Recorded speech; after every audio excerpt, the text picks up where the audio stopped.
Hi guys, Assalamualaikum warahmatullahi wabarakatuh, and let me introduce myself. My name is Yulianti Muliana and I'm from English Practice 1. I study at the State of Islamic in South Africa.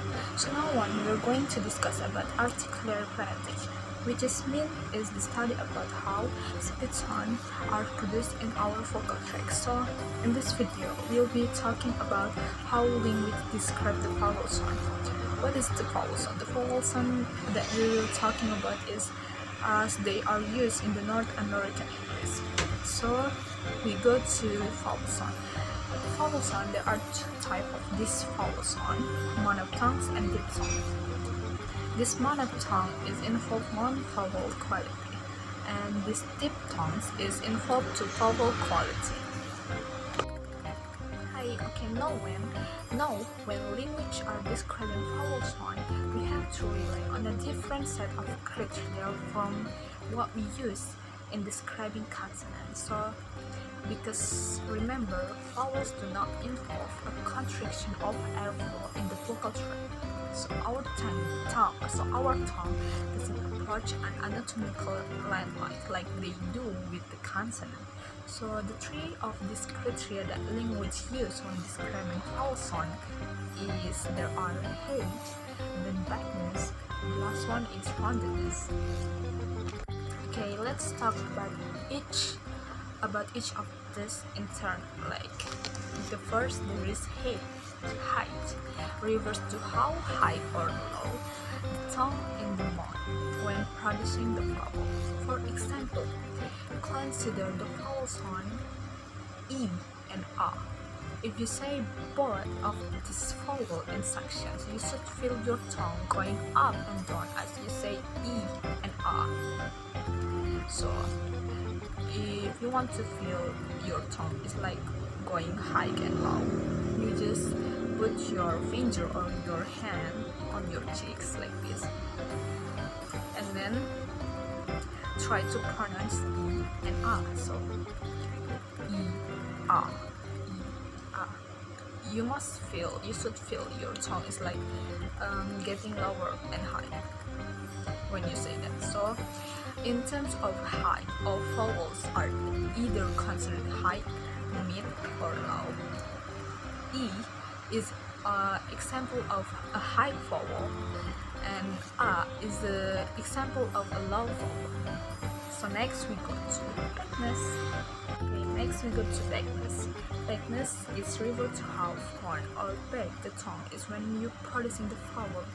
As with vowel height, this can be tricky as it takes some practice, but consider the vowel E and U. If you say these vowels in section, you might notice that your tongue is moving forward and backward as you say E, U, E, U. In terms of backness, they are considered from central up or back. Remember that E is a high and then U is a low. Okay, so now we go to the third criteria that linguists use when describing vowels is roundedness.